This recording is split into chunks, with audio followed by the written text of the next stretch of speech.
오늘 말씀은 누가복음 3장 15절에서 38절입니다. 예전에 흔히 볼 수 있었던 것은 나이 드신 권사님들이 교회에서 찬송하시며 기도하시다가 주무시고 새벽 예배를 마치고 집으로 돌아가시곤 했습니다. 그런 교회에서 있었던 일이죠. 권사님이 저녁 되면 3, 4모 모여 정답게 이야기도 나누고 찬송도 하고 기도를 했습니다. 그리고 교회에서 주무시고 새벽 예배 마치시면 집으로 돌아가셨죠.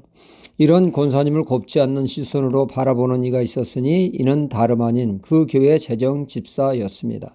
여름이야 별 문제가 없는데 겨울이면 난방을 해야 하니 돈이 들어가니까 재정 집사님 보기에 그것이 문제가 된 것입니다. 재정 집사는 툴툴거리며 혼잣말로 말했습니다. 집에서 손주의 재롱이나 보다가 새벽에 나오면 안 되나? 왜 저녁부터 와서 주책을 부리는 거야 하며 못마땅해 여겼습니다. 일부러 보일러 전기 코드를 빼기도 했죠. 늘 탐탁지 않게 여겼습니다. 그러던 중 재전 집사님이 예사롭지 않은 꿈을 꾸게 됐죠. 꿈속에 교회가 반쯤 기울어져 있었고 그 쓰러져가는 교회를 바치고 있는 이들이 있었습니다. 꿈의 재정 집사님은 저분은 담임 목사님이실 거야 하고 가까이 가보니 깜짝 놀랐습니다. 자기가 주책이라고 평소에 구박했던 권사님들이었습니다. 그분들의 기도가 교회가 바로 설 수 있도록 하는 매우 소중함을 그 꿈을 통하여 깨닫게 된 재정 집사님은 적극적으로 담임 목사님의 건의를 하여 따뜻한 방에서 기도할 수 있도록 기도방을 꾸며 마음껏 권사님들이 기도할 수 있도록 했다는 실화이죠. 우리는 자칫 기도를 우습게 여길 수 있습니다. 무시할 수 있습니다. 그래서 바쁘다는 핑계로 기도를 생략하기도 하고 건너뛰기도 합니다. 그러나 우리가 알아야 할 것은 기도의 가치를 바로 아는 것이죠. 영적인 세계를 움직이는 키는 기도에 있다는 사실입니다. 기도가 영적인 세계를 활짝 열게 하며 하늘의 능력을 덧입게 합니다. 출애굽기 17장에 보면 이스라엘이 출애굽하여 최초의 전투를 아말렉과 하게 되죠. 이스라엘군은 젊은 장수 여호수아의 지휘 아래 아말렉군과 일전을 치르게 됩니다. 젊은이들은 최전선에서 생명을 걸고 싸웁니다. 모세는 한눈에 전투를 볼 수 있는 산에 올라 거룩한 손을 들어 기도하게 되죠. 이스라엘군이 젖먹던 힘을 다해 싸웁니다. 모세의 기도하는 팔이 내려오면 이스라엘군이 밀리는 일이 벌어졌고 다시 기도의 손을 들어 기도하면 아말렉군이 밀립니다. 이 광경을 옆에서 지켜보던 아론과 훌은 깨닫습니다. 이 전쟁의 승패는 젊은이들이 얼마나 용맹스럽게 싸우는 것에 따라 승패가 제어되는 것이 아니요 기도에 달려있다는 것을 깨닫게 된 것이죠. 아론과 훌은 모세의 기도의 팔이 내려오지 않도록 양쪽에서 받쳐주므로 기도가 끊어지지 않았고 그리하여 마침내 승리의 깃발을 꽂게 된 것입니다. 결국 기도가 승리를 가져다 준 것이죠. 이렇듯 기도가 소중하게 계시록에서 보면 기도를 금대접에 담아 하나님께 올림을 받습니다.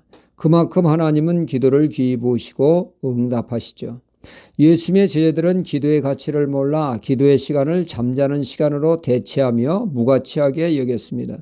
하지만 주님은 기도를 귀히 여기셔서 이른 아침이면 새벽 기도하시고 사역 중에 기도하시고 사역을 마치신 후에도 기도하시고 주님의 하루 일과는 기도로 시작하여 기도로 마치셨다고 할 수 있겠습니다. 기도의 가치를 아는 사람들은 아무리 바빠도 기도를 빼먹지 않습니다. 오히려 바쁠수록 적극적으로 기도의 시간을 지키게 되죠. 감리교 창시자 웨슬리는 하루는 매우 바쁜 날 그를 보호자하던 이들은 하루 스케줄을 소화하기 위해 가능 아니면 짧게 기도하기를 원했습니다. 하지만 그날따라 웨슬리는 더 길게 기도해서 짜증들이 났죠.